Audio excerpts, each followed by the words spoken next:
Hi, it's Janice Tuck here from the Fun Music Company, and today I've got a completely free lesson for you and some ideas on how you can use it, even if you don't have an interactive whiteboard.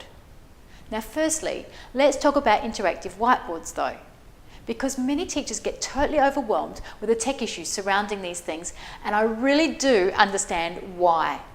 There are so many companies offering so many competing products, and it can be extremely confusing. So many people get hung up on the tech and they think they need loads of equipment. The answer is you simply don't. What you do need is a computer that you can have at the front of the classroom. Now you can either have a Windows computer or you can have a Mac. And if you've got a projector, well that's great, but you don't have to have one. For this reason, for the rest of this video, I'm going to get rid of this here, this whiteboard, and I'm just going to show you how to use this. Now, I'm assuming that you've already have Activinspire Personal Edition installed on your computer. If you don't, I've got another video which you can watch afterwards, which explains exactly how to download and install this program. It's completely free for the Personal Edition, and it should work on whatever hardware you have. Now I've just gone ahead and downloaded the sample lesson which I've shared with you today, and which is a complete lesson from Whiteboard Music Lessons Module 1.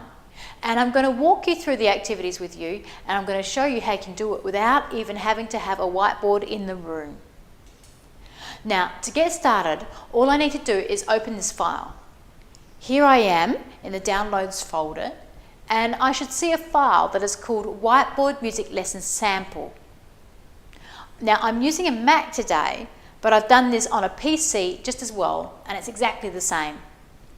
Now if I've got Activinspire correctly installed, I should be able to double click on the file and it should open in Activinspire.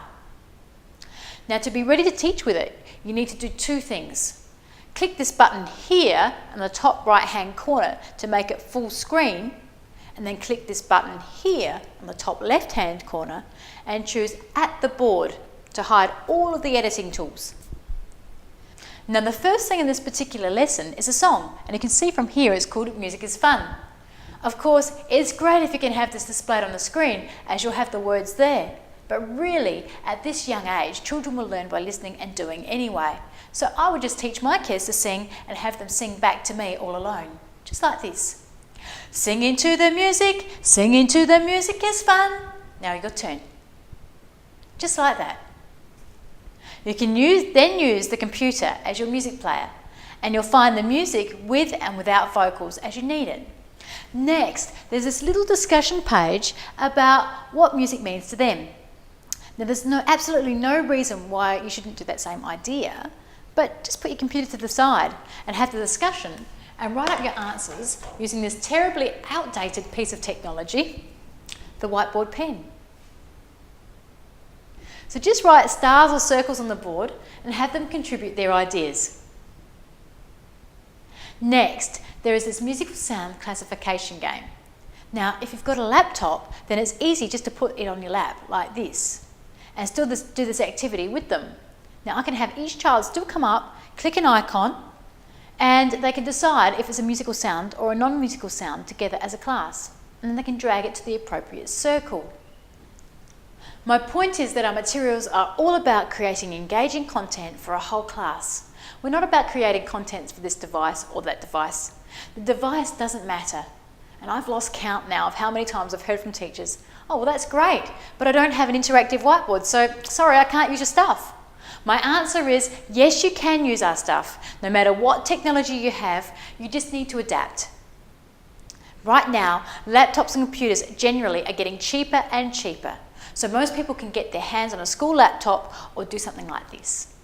Now, of course, you can go on with this for the rest of the class. However, I wanted to show you one more really important thing. Now, these lessons are all customizable. Yes, that's right. You can pick and choose which bits you want to do. Watch this. Now, if I'm in an Activinspire and all I do is switch from At the Board mode to authoring, and this side pane pops up, I can do all sorts of things to the program. Just think of it like a PowerPoint slide.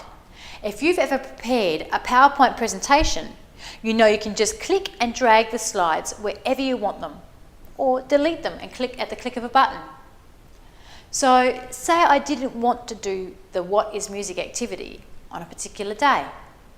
I'll just select it and hit delete and it is gone. But of course, it can always get back to it by simply reopening the file again. I can even drop songs in here from other lessons or Fun Music Company resources if I have them. I can then save the file as a different name, and I can perhaps customize it to the name of my class.